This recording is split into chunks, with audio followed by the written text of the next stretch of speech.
welcome to our webinar. My name is Carlee, and I am on the partnership team for Apex Social Group.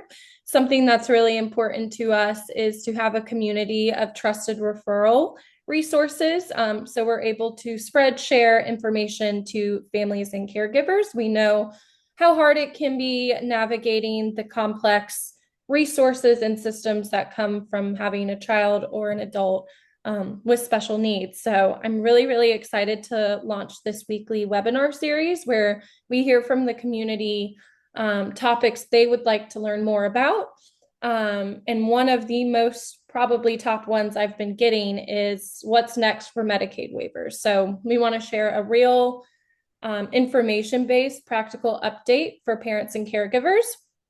One of our amazing partners of ours, Cortney from Cloverleaf Wealth Strategies, is going to dive deep into this topic and answer some questions people have. So I am going to pass it over to her. Great. Thank you, Carlee. And hello all, my name is Cortney Heykoop. I am a financial advisor as well as a chartered special needs consultant. Cloverleaf Wealth Strategies specifically works in doing financial planning for families like mine, meaning families that have a child with disabilities. That's my Lily and her service dog Woody on the screen there. Lily's now 20.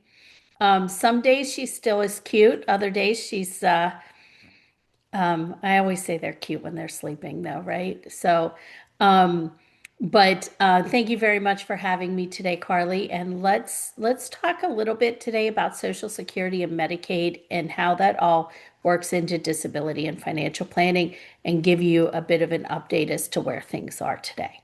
Go ahead and advance. Just a disclaimer, this is not a sales seminar. This is just information. We do talk about tax, legal, and accounting aspects. We always want to make sure we verify that with our attorney or CPA. Go ahead and advance. Oh, there's another picture of Lily and Woody. You can go ahead and advance. I already introduced myself. So what I get asked a lot, and we're going to kind of get into kind of two aspects of it today, but what exactly is special needs planning in relation to financial planning? It is really kind of taking everything that we need to do for our child and incorporating that into our future financial planning as well as theirs. So with families, I start with making sure they have their estate documents as well as a special needs trust constructed and properly executed. So I help them figure out exactly what they need to sign up or what they need to create and coordinate with their attorney to make sure everything is done and in place. We then look at and analyze the governmental programs such as Social Security and Medicaid and the timing of those when they kick in for a child, what you have access to now, what you'll have access to in the future, and any benefits that go along with that. And we look at developing the child's financial plan and what they might need, because a lot of times when we're going through this, parents will say to me, well, how much do I need to put in a special needs trust? And so we really kind of want to project what the child will need into their future and evaluate that in conjunction with the parent's financial plan. How much do we think the child might be inheriting? Are the parents set up for a successful retirement?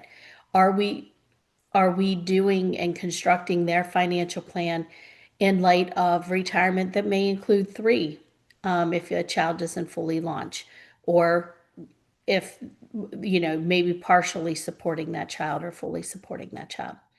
So, and then funding that special needs trust, and then any guardianship or supported decision-making conversations we need to have. And go ahead and advance, please.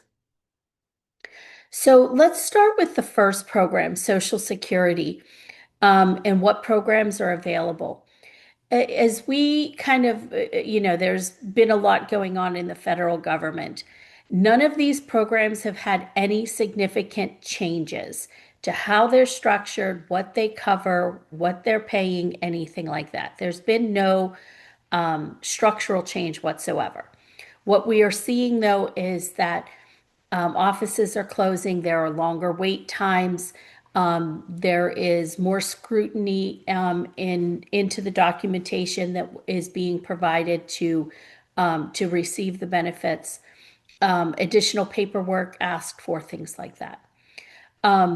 Is also what we're expecting. So, in addition to longer wait times, which were horrendous to begin with, we do anticipate some additional kind of paperwork and scrutiny. So, what are the programs? Supplemental Social Security, SSI. This is for people who do not have more than $2,000 in assets to their name and are not substantially employed. So we're looking at income at $1,680 a month or less. When our children become eligible for this is at 18 years and 1 month. That is when you want to file. It's $967 a month if they qualify, and that gives them the Social Security supplemental income. And that is kind of like the basis for their income in adulthood if they are fully disabled. Social Security disability income. This is a benefit off of the individual's work history.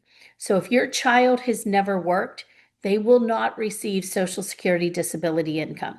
A lot of parents will say, oh, my child receives SSDI. What they're really receiving is the disabled adult child benefit, which means they are receiving off of the parent's work history, not their own work history. In order to receive true Social Security disability income, you have to have worked 40 quarters, so 10 years in a job, and then your disability payment would be based upon your income during those 40 quarters. The disabled adult child benefit, which a lot of parents do call SSDI, that is received by the child when the parents begin taking their retirement. So once a parent begins claiming Social Security, then the child can receive a disabled adult child benefit, which is 50% of the parent's primary insurance amount. So roughly 50% of what the parent is receiving. This also has an impact on Medicaid and Medicare, because when your child begins receiving the adult child benefit, the DAC, 25 months later, they become dual enrolled in Medicare and Medicaid. So it helps from an insurance perspective as well. Most people, when they become qualified for supplemental Social Security, also become qualified for Medicaid for health insurance purposes. A lot of our children may also have become eligible for Medicaid due to their waiver status. Go ahead and advance, please. So what is Medicaid and how are we using it, right? So like I said, it can be simply health insurance for people who meet the income and asset limit, which is $2,000 again. Or it can be done through waiver services, which is probably what most of us are doing, right? So in the state of Virginia, it's called the Developmental Disability Waiver. Every state has a different name for it. I'm in Virginia, that's why I use that as an example. But there are waiver services for adults with disabilities and children with disabilities. And these services cover things like attendant care, assistive technology, housing, job supports, day programs, and many, many other things. Medicaid, like I said, can also just be your health insurance. Go ahead and advance. So what impacts will the One Beautiful Bill have on Medicaid? Really, it will vary by state. So Medicaid is a federal program, and it is 50% funded by federal money. The other 50% comes by the state. The state administers it. That's why Medicaid in one state looks very different than Medicaid in another state, or the wait list in Texas is longer than the wait list in Virginia. And why, when you move, you have to completely reapply for Medicaid in the new state in which you live in. It is a state program, even though it is mostly federally funded. The big, beautiful bill drastically cut funding by the federal government, leaving the states to make up the difference or cut back on the services that they're offering. Because it's done by state, the impacts of that are really going to be different as it trickles down. Each state is going to have to figure out how they're going to come up with that deficit. Are they taking money from other programs and keeping the funding levels the same? Are they cutting back on the funding for Medicaid because they can't balance that in their state budget? A lot of it will also depend on the ability of the state to tax, right? If they have a good solid tax base and they can increase taxes even slightly, they might be able to make up for this deficit. Whereas other states may not have that same flexibility. So how it's really going to impact us is still really unknown. What we are expecting is that things are going to become harder, right? There's going to be more paperwork. There's going to be longer wait times. There's going to be increased scrutiny around eligibility and possibly new requirements to become eligible. And the amount of services that you get could be impacted as well, specifically around attendant care. You know, if your child receives 40 hours of attendant care a week, that might get cut back just because they're working on more limited budgeting. Go ahead and advance it for me, Carlee. So like I said, this impact will trickle down slowly. It's not like, boom, the bill was signed and today we're in a different reality. How we see this is going to come to fruition over a length of time. And like I said, you know, we're expecting states with stronger tax bases will feel less of an impact, more difficult qualifying, longer wait lists, decrease in services, and additional paperwork. The one thing, the work requirements for Medicaid was a big part of that bill.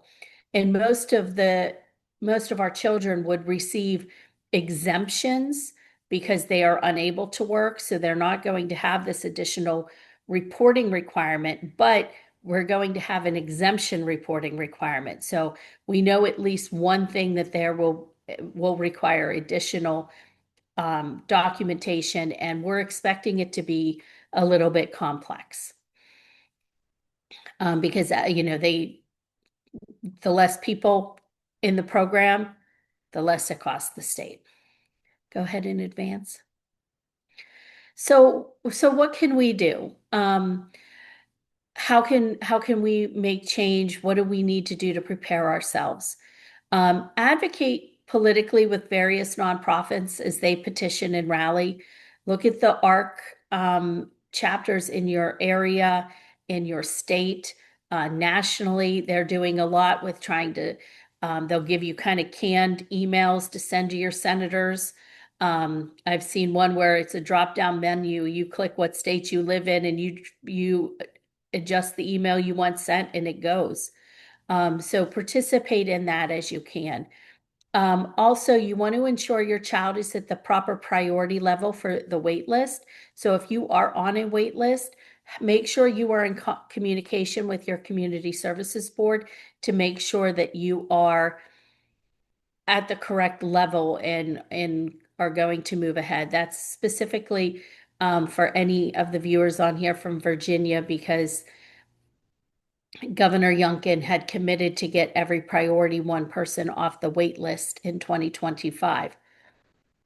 So some people have since moved to priority one. So not all priority ones are going to be filled this year for sure, but it's at least being worked on. So you want to make sure that your child is on the wait lists and doing everything you need to in that. Also, when you meet with the representatives, you need to be very specific and detailed on the support and services your child needs during these reviews and reevaluations. You need to really keep fighting and keep advocating for your child, because we do expect there to be cuts, and we want to make sure we're protecting our family. There you go. There's my Lily at 20, with her brother. I have two 20-year-olds. So go ahead. You can move the screen ahead. So impacts to Social Security.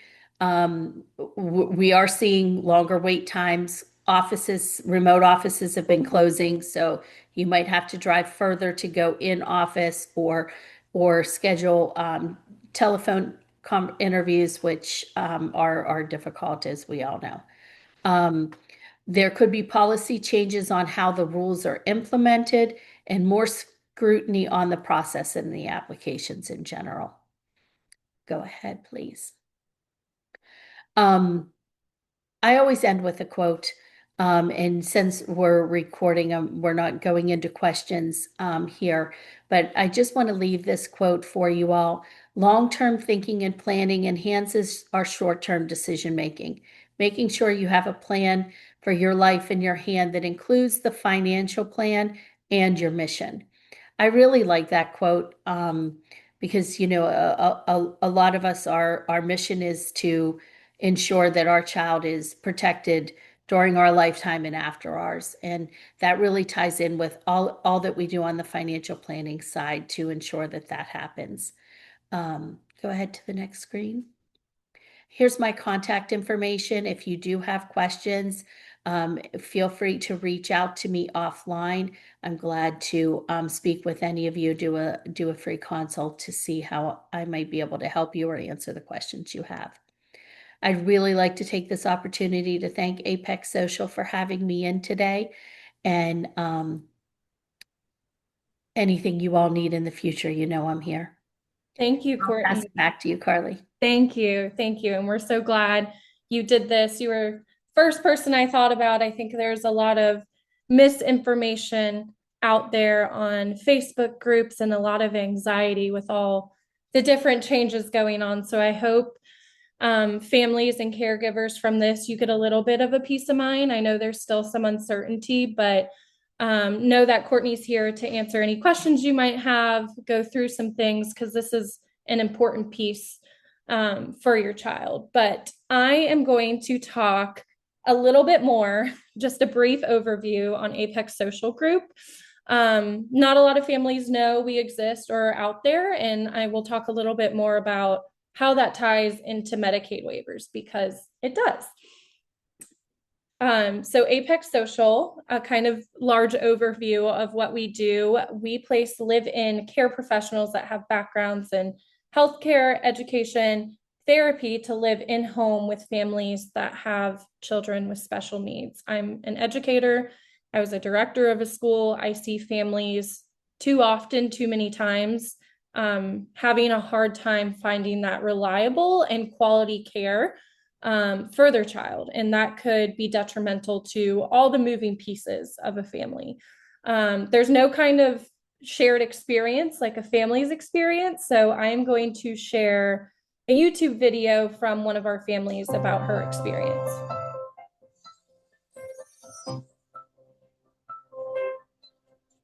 My name is Amanda Sharp. I'm a board certified behavior analyst and in business development.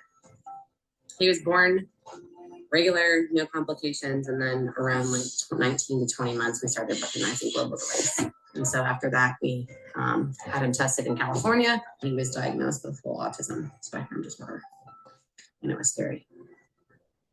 It was really scary.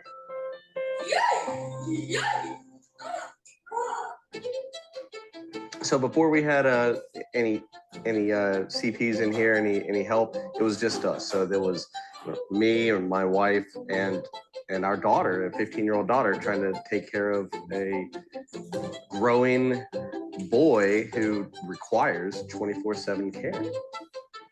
Before I had a CP in my home, I was my son's caregiver and keeper and mother and manager all at the same time. I didn't really have a lot of freedoms to be a wife, have more professional time or experience working, and to be a mother to my daughter. It's been really nice having the CPs here. It's a lot easier, I want to say, for me to be like take a second, breathe. So having the CPs here has been more of a like, oh, I can step back and like I can watch him grow as a person instead of just my little brother.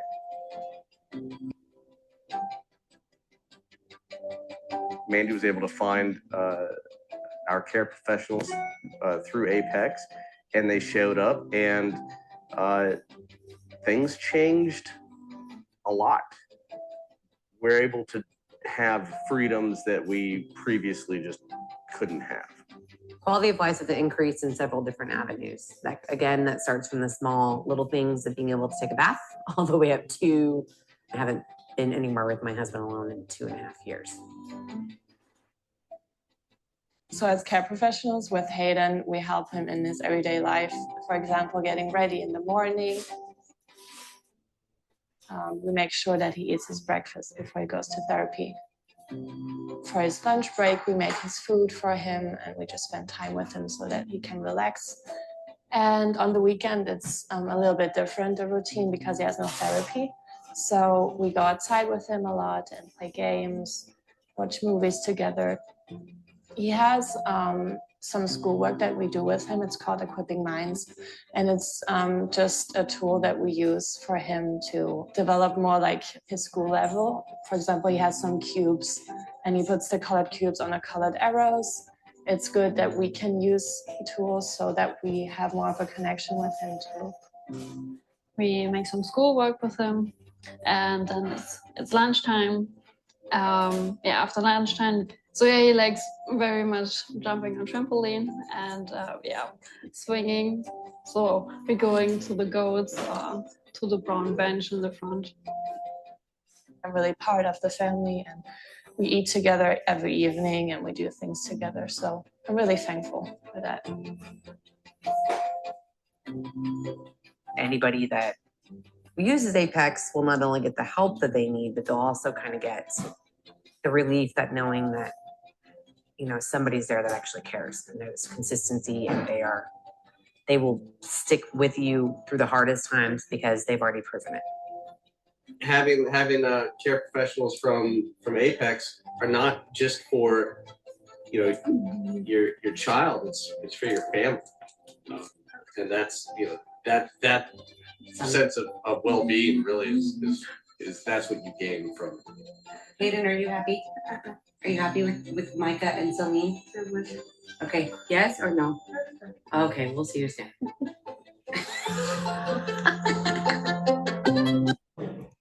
I think Amanda said it really well during that testimonial, that the quality of life of the parents are just as important. And so too many times I hear a parent, on the phone saying, I haven't left my house in a year. I haven't gotten my hair done or got my nails done or taken a shower in peace without worrying about what's happening all around me. So it's much more than just a babysitter. They become an extension of your family. And it's really incredible to watch the entire family thrive with having this kind of support within the home. So what makes this different? There's a lot of things where there's no one really out there that does what we do. We've actually built relationships with over 500 universities across Germany. And so we're building relationships with these caregivers that are passionate, that are going to school in this field, and that are truly going to make a difference. So we're recruiting and vetting candidates in a way that's unlike no others. And then all of our candidates are going to have that experience in occupational therapy, speech therapy, pediatric nursing, mental health, physical therapy, ABA, education and early childhood, special needs care. All of them are also going to have a minimum of 400 hours of experience in the field, a willingness to relocate and live with the family for up to 12 months. It could be up to 24. They also go through our training. We do background checks. So we are very, very confident in the person that we're placing in your home. And it's truly a relationship match-based experience. So making sure experience, education, personality really meshes well. So when that person comes, you feel like you already know who's in your home and they really mesh well with the flow of your family and the support that is given. So how does this all tie back to Medicaid waivers, which was the topic of this? So since I've been on the team with Apex, which was about 2 years ago, our team is so dedicated to helping and reaching more families. And I think there's some hesitation for families reaching out to Apex Social because we are this incredible, passionate service that can be a game changer for families. Like I've seen it. But we also know the financial strain that something like this could take on a family, right? And so something that we have navigated and are continuing to do and will do forever long is to understand what Medicaid waivers are in every single state and what we have to do as a team to get them applied to be used to help pay for a live-in care provider. So there's a couple states that we've already done webinars and we feel very confident in. And if there is a state, we're unsure of, I am typically the person that is doing the phone calls, understanding, all the different roadmaps that come along with trying to get this applied to a living caregiver. So states like California that has a self-determination program, it's been wonderful. It's covered, I've seen up to 90% of having a live-in care provider. And then you also have the Medicaid waiver in Northern Virginia that can be used to go towards the wage of the caregiver. And we've helped navigate that. We have relationships with the ARC of Northern Virginia, regional centers in California, and a lot of the ARCs across the different states. So, being able to help families understand this and having, just a relationship with Cortney. Families don't know. We understand you guys don't know what you don't know. And I've had families call and immediately say, I can't afford something like this. And I'm like, well, let's figure out what Medicaid waivers are available in your state, and we will help you navigate that to help it be allocated to something like this. So we're still learning and growing. We're a smaller company, but we've been navigating this since 2008 and will continue to do so for families. So just a little bit about all the teams across Apex. So not only do you get that trained caregiver within the home, you're going to get so much additional support from Apex through every step of the way. So just like I am on the partnership team, so I've connected families to resources, support, whether it's the Medicaid waivers, whether it's who do you recommend for an OT, who do you recommend for speech. We have this community of resources and providers that we feel very confident to refer to. But outside of that, when a family calls, they're going to talk to a family advisor, and their full-time job is just to get to know you. Hey, what are the needs? What's going on in the home? Is there any hesitation about live-in? Because, when I first heard of this service, I'm like, someone living in your home. But like I said, I've seen it be just a completely different dynamic and game changer for a family and the support they deserve. So she's really going to talk through, this is what we do. This is what support can look like. What are the dynamics of your family? Is live-in care the best option for you? And if you're like, yep, this all sounds good, I'd love to move forward, you're going to then get a matching specialist. So this is something that I think sets us apart from anyone, is we get to know all our care professionals and all our families, not only about what they're looking for, but personalities, what really motivates them. We actually have them take a personality test. And then, of course, education, experience, all the things the family's looking for. And we're going to help guide that interview and matching process to make sure you find that very best person, like I said, to live in home with you. After that, after we place a live-in care provider and things are going smoothly and you get all the routines and structures going on, you're going to have a dedicated person that's local to you that's going to be your ACD, your area care and director person. So they're going to check in monthly. What's going on? What can we do better? We're going to come up with a whole plan to reach goals and milestones that are developmentally appropriate. So we want to be very active and engaged on, hey, how's it going? What can we do differently? What are some, additional trainings the care professional might take so we can really make sure that those needs are being met? I always say we don't want it to turn into this fire of like, all these things are going on. We really want to know and get in there and make sure everything's going smoothly. That person's also going to be on call 24/7. You call them at 3 o'clock in the morning. I don't recommend that. Or you can call them in the evening, in the mornings, anytime you need them, they are going to be available and there to answer any questions you might have. And then you have that educational and therapeutic resources team. That's where I come in. Like I said, I've built over 200 partnerships across all the cities and states we're in. And I know that sounds like a lot, but I could tell you right now, I know every single person by name and what they do. And as soon as you say, hey, I'm in New York City, hey, I'm in Virginia, I need a OT, PT, financial planner, I'm going to give you those options because I know them and I know how the level of care that they give. So there's just a ton more support that we provide. Most of us come from a background of special education, therapy, the school system. So we're a small group of very passionate individuals, and we wanted to, give families and care professionals too. We're very dedicated to both sides, the care and support that they deserve. So this is just a little quote I like to read too, Cortney. It's funny, we both put quotes in there from one of our host moms. The care professionals that Apex Social Group finds are the highest caliber. We get the feeling that if the care professional is not good enough for Susan's family, who's our founder, then they are not good enough for any of her host families either. We love how her team helps handpick which of the candidates will match best with the host family. I also put in a little QR code here. If you, like I said, I tell families, if you have 500 questions, if you have 2 questions, we will gladly answer them.